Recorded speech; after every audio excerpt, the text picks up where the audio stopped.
The war room was a stark contrast to the chaos of the night. The circular table, a polished blend of wood and steel, dominated the center of the room, surrounded by ergonomic chairs that seemed out of place against the room's militaristic decor. Screens lined the walls displaying tactical maps, data streams, and an ever-present digital clock counting the seconds since their last mission began. The pack filed in one by one, exhaustion etched into their features. Gunnar stood at the head of the table, his cybernetic arm resting on the polished surface. His single blue eye swept over the team as they took their seats, each carrying the weight of the night's events. Eliana and Mélorion entered last, their ethereal presence momentarily softening the room's tension. Mélorion's gaze swept across the space, a mixture of curiosity and assessment, while Eliana moved with quiet purpose, taking a seat beside Eli. Gunnar cleared his throat, his voice cutting through the room like a knife. "All right, let's debrief. Everyone gets their turn. Start from the top, what you saw, what you did, and anything you think we missed. Eli, kick us off." Eli straightened in her chair, her silver hair catching the light as she tapped her tablet, projecting a holographic map of the site onto the table. From a technical standpoint, the raid was a success. We secured the stash, neutralized threats, and retrieved enough of the drug to run comprehensive tests. She pointed to the glowing markers on the map. The drug's properties are more advanced than I expected. I ran scans while we were on site. It's not just chemical, it's laced with infernal energy. Whatever this stuff is, it's not just addictive. It's a tool for control. Anyone under its influence isn't just a user. They're a pawn. A murmur swept through the room. Darren leaned back in his chair, crossing his arms. Great. Mind control juice. Just what we needed. Eli ignored him and continued. The good news is, I think I can replicate the energy signature and maybe even disrupt it. But I'll need time and resources. DeSera leaned forward, her piercing grey eyes sharp despite her exhaustion. From Overwatch, we had clear visuals on all major entry points. The initial breach was textbook, no surprises until the firefight broke out. Ashley and I kept an eye on the perimeter while the team moved in. Ashley nodded in agreement.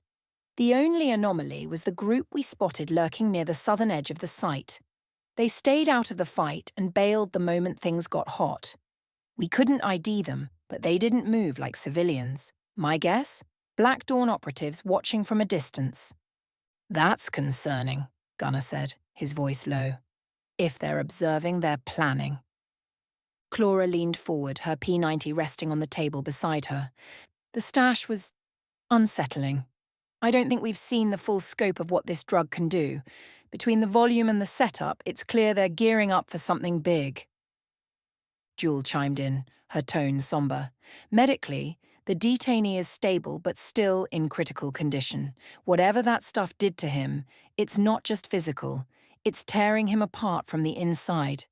I've been using every tool I've got, but I'm hitting a wall. Eliana, I may need your help. Eliana inclined her head, her serene expression betraying a hint of concern. I'll assist you, Jewel. The energy within him is fragmented and volatile. It's not just magic. It's a corruption tied to the fabric of his being. Mélorion spoke next, his voice calm but commanding. What you've described confirms my suspicions. This drug is not a mortal creation. It is a weapon, forged with intent. It does not simply control, it binds. Those under its influence are not just pawns.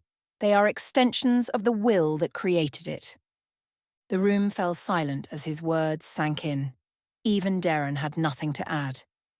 Breaking the silence, Darren leaned forward, his tone casual but tinged with a hint of pride. Local PD's taken care of. I spun the story they needed to hear. High-stakes drug raid, violent suspects, homeland involvement. They bought it, though the captain wasn't thrilled about being left out of the loop. He smirked. I might have had to turn on the charm a bit. Charm, Eli muttered, rolling her eyes. Sure. Ignoring her, Darren continued. Point is, they're holding the perimeter until Homeland finishes their sweep.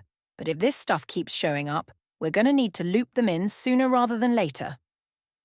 As the reports wound down, Gunnar leaned forward, his expression dark. And then there's Ravina. The mention of her name sent a ripple of unease through the room. Clara shifted in her seat, her fingers brushing against the grip of her weapon. She was there, Gunnar continued, watching us, testing us. That's not coincidence, that's strategy. She wants us off balance. Eliana's voice was calm but firm. Her presence is a challenge. She wants you to know she's not afraid of you, but it's also a weakness. If she's exposing herself, she's overconfident. Or she's baiting us, Malorian countered, his tone grave. Do not underestimate her, Gunnar.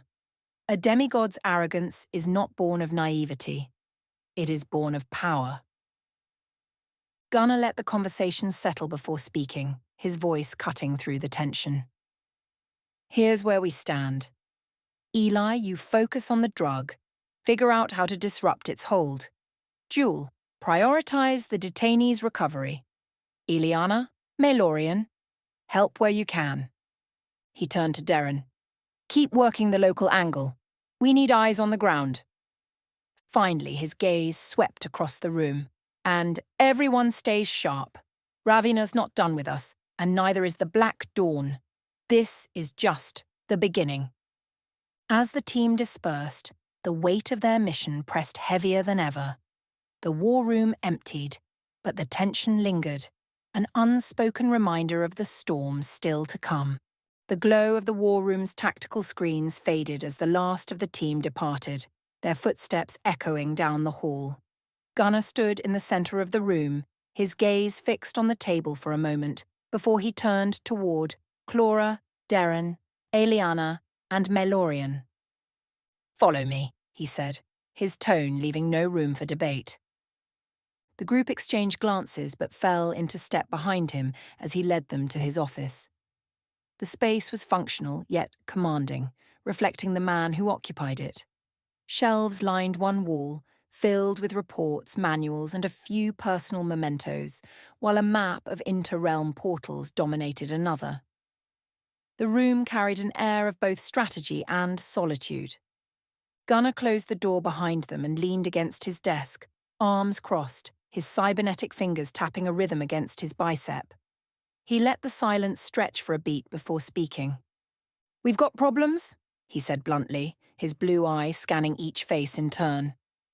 Big ones. Clara stepped forward, her expression serious. You're worried about the detainee disappearing, about a mole. Gunnar nodded. Exactly. Someone in Homeland Security knew about our first detainee. They took him without a trace. Sophia didn't authorize it, and no one else in her chain of command claims to know anything. That means there's a leak, and it's close. Darren leaned against the wall, arms crossed, his smirk faint but tinged with something sharper. Not to state the obvious, but trusting anyone outside this room seems like a bad idea. Hell, I don't even trust everyone in this building. Agreed, Gunnar said. That's why we're keeping this in-house. No pulling reserves, no reaching out to external support. But that leaves us short-handed, especially with what we're up against. Eliana's calm voice cut through the tension. What of Alfheim? The artisans have agreed to assist with ammunition production. Could they extend support in other ways? Possibly, Gunnar admitted, glancing at Malorian. But I'm not ready to involve them more deeply just yet.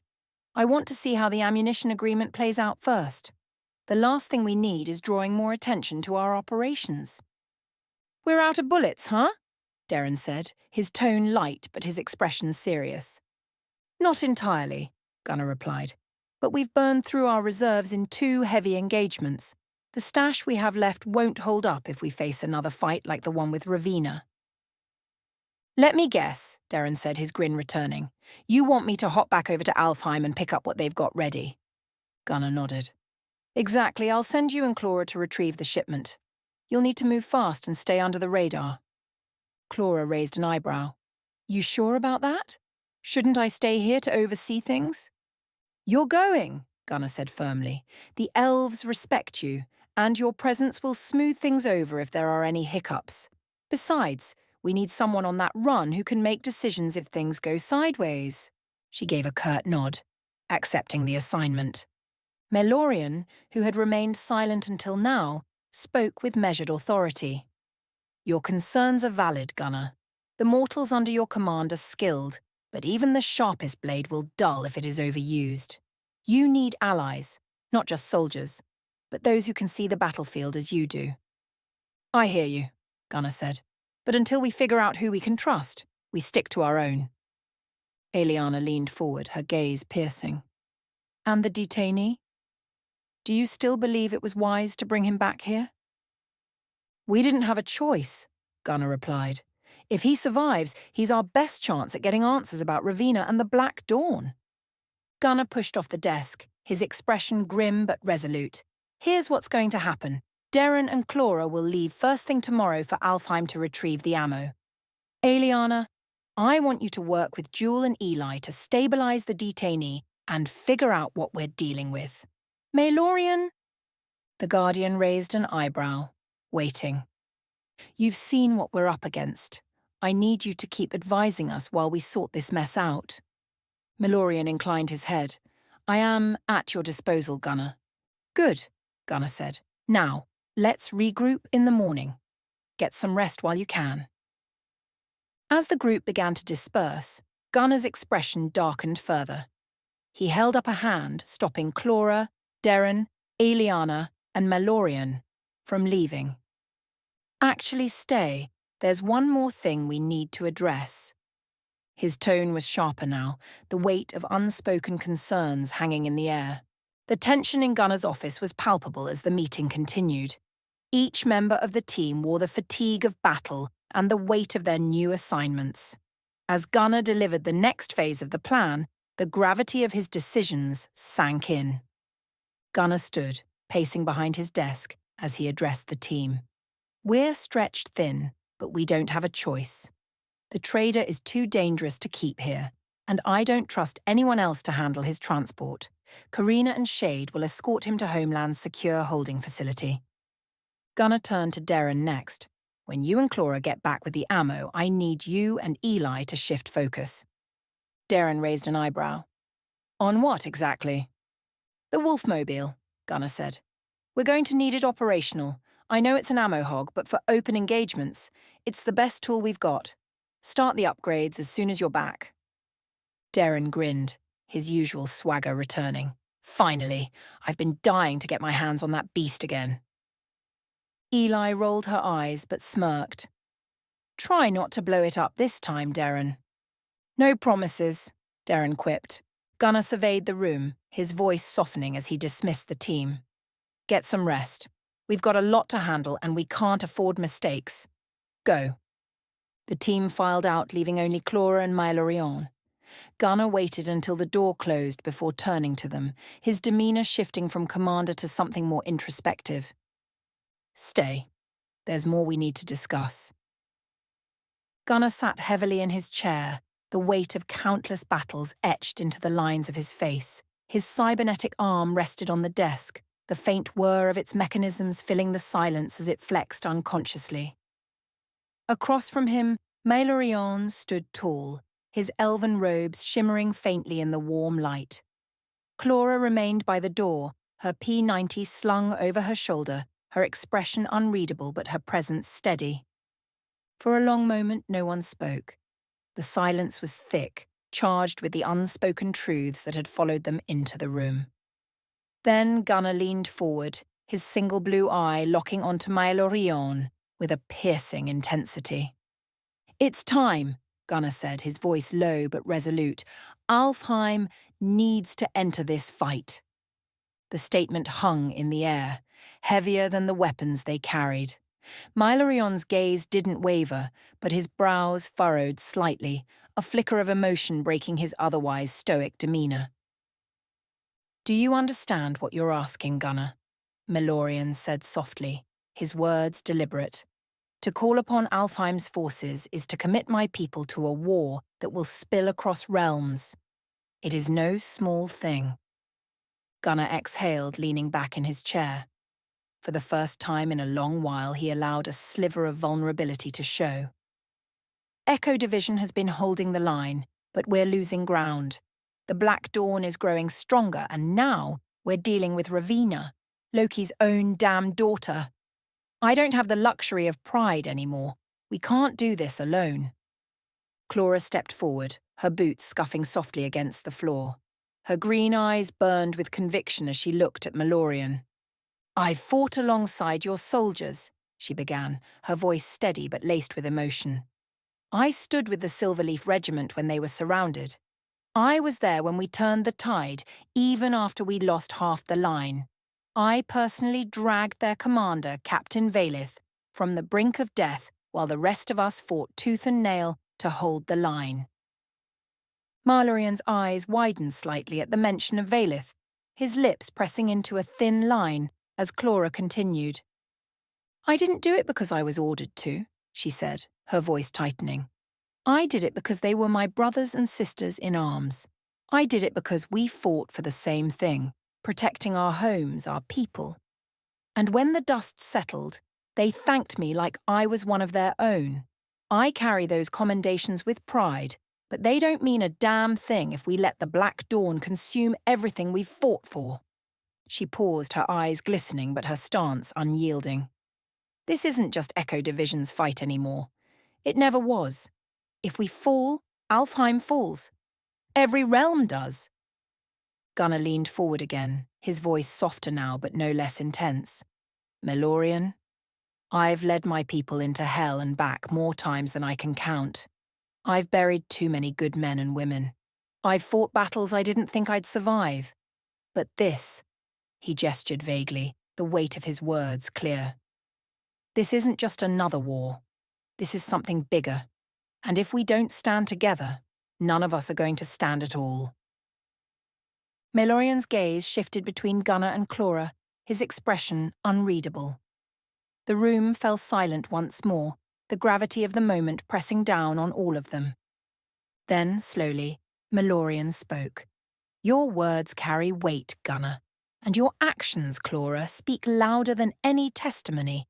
You have both shown courage, strength, and a willingness to protect not just your realm, but others." He paused, his voice growing quieter but no less firm. "But committing Alfheim to this fight, it is not a decision I can make lightly." Malorian moved to the window, gazing out into the night. The workshop's grounds stretched before him, the faint glow of security lights casting long shadows across the courtyard. "Alfheim has always sought to maintain balance," he said, almost to himself. "But what I have seen here, what I have seen in you all, it has shaken that belief. You fight not for power, not for glory, but because you must. Because no one else will." He turned back to them, his expression softer now. "I see now why Eliana has placed her faith in you, why she has risked so much. You have proven yourselves worthy of the trust of my people."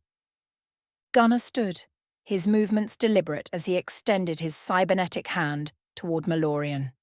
"Then it's time to act." Malorian regarded him for a moment, his expression inscrutable. Then, with quiet resolve, he stepped forward and clasped Gunnar's hand. "Very well," Malorian said. "I will bring this to the High Council. But understand this, Gunnar. If Alfheim commits to this war, it will be with everything we have. There will be no turning back." "That's all I ask," Gunnar replied, his voice firm. As Malorian released Gunnar's hand, Clara stepped forward again. "And if the Council needs more proof, send me. Let me speak to them. Let me show them what we've faced." Malorian's lips curved into the faintest smile. "I don't think that will be necessary, Clara. Your actions speak for themselves." As Malorian excused himself to reflect on their words, Clara and Gunnar remained in the office. The silence between them was heavy but companionable. Finally, Clara broke it. "Do you think they'll come?" she asked softly. "They have to," Gunnar replied, his voice barely above a whisper. "Because if they don't, we're done." The workshop was quiet, bathed in the muted light of a late hour. Gunnar moved through its halls with purposeful strides, the echo of his boots swallowed by the vastness of the space. His destination was clear, Aeliana's quarters. He hesitated for a moment outside her door, exhaling slowly before knocking. The faint sound of her voice, melodic yet firm, invited him in. He stepped through, the weight of his decisions and requests etched into his expression. Aeliana stood near the window, bathed in the soft silver glow of the moonlight. Her ethereal features seemed even more striking against the quiet backdrop, her long, flowing hair shimmering as she turned to face him. "Gunnar," she said warmly, though her keen eyes quickly assessed the tension in his posture. "It's late. What brings you here?" He crossed the room, resting his cybernetic hand against the back of a chair. "I wanted to talk to you before tomorrow, before Mylorian and the Council become involved again." Aeliana tilted her head, her curiosity piqued. "Go on." Gunnar met her gaze directly, his tone even but earnest. "We don't need armies or legions from Alfheim. That's not what I'm asking for. But we do need help." Aeliana moved closer, her arms folding as she listened intently. "What kind of help?" "A small detachment," he began, his voice steady. "Elite soldiers who can strengthen our defences and act as a quick reaction force. People who understand the stakes and can work with my teams seamlessly." She nodded, considering his words, but Gunnar wasn't finished. "I also need artisans, people who can assist Eli. She's brilliant, but she's stretched too thin. If we're going to keep up with what's coming, we need the kind of expertise Alfheim can provide." Aeliana regarded him for a long moment, her expression unreadable. Then, with a quiet sigh, she moved to sit on the edge of a small couch, gesturing for Gunnar to take the chair nearby. "You ask much, Gunnar," she said softly, "but never more than what is necessary. That is something I've always admired about you." He sat, leaning forward, his elbows resting on his knees. "It's not easy for me to ask. You know that." Aeliana smiled faintly, her eyes softening. "I do. And it is why I will do everything I can to ensure you get what you need." For a moment, silence stretched between them, heavy with unspoken thoughts. Then, Aeliana leaned back, her gaze searching his. "Do you ever tire of carrying it all?" Gunnar huffed a quiet laugh, his head shaking slightly. "Every damn day." Her expression shifted, a flicker of sadness crossing her features. "You are not alone in this fight, you know. You have me." He glanced up, surprised by the openness in her tone. "That's one of the only things that keeps me going," he admitted, his voice quieter now. "Knowing I have someone like you in my corner." Ileana's cheeks flushed faintly, but she held his gaze. "I've never met anyone quite like you, Gunnar. Your resilience, your strength, it's unmatched. But it's your heart that truly sets you apart." Gunnar looked down, his hand flexing unconsciously against his knee. "You're giving me too much credit." "Am I?" she asked, her voice soft but firm. "You've built something remarkable here. A family. A force that stands against impossible odds. That doesn't happen by accident." He met her gaze again, and for a moment, the air between them shifted, the weight of their shared connection pressing heavily. Aeliana stood suddenly, moving to the window as if to break the tension. She clasped her hands in front of her, her voice calm but tinged with something deeper. "I'll speak to Mylorian. I'll do what I can to secure what you've asked for." Gunnar rose as well, taking a step closer. "Thank you. That's all I can ask." She turned to face him again, her lips curving into a faint smile. "You've always had my support, Gunnar. That won't change." For a moment, it seemed like he might say something more, but the sound of the clock in the corner broke the moment. Gunnar nodded, his expression softening slightly. "Get some rest," he said. "We've got a long road ahead." Aeliana smiled again, her gaze lingering as he moved toward the door. "Good night, Gunnar." "Good night, Aeliana," he replied, his voice low but warm as he stepped out into the hall. As the door clicked shut behind him, Eliana leaned against the window frame, her fingers brushing absently against the glass. Outside, the moonlight bathed the workshop grounds in a serene glow, but her thoughts were anything but calm. Gunnar, on the other side of the door, leaned back against the wall for a moment, exhaling deeply. Both of them, bound by duty and loyalty, carried feelings they couldn't yet name, let alone act on. The battle ahead was daunting, but in that moment, neither of them felt quite so alone. Well, you found your way to the end, haven't you? That must mean you're curious, and we love curiosity around here. Before you vanish into the ether, take a moment to subscribe. It's just a click, and trust me, you'll want to stay in the loop for what comes next. And while you're at it, give the video a like. The energy exchange is good for you. Hit that notification bell too. You wouldn't want to miss out on any of our magical misadventures. Who knows what I might conjure up next? Alright, off you go. But remember, I'll know if you didn't subscribe. See you on the other side.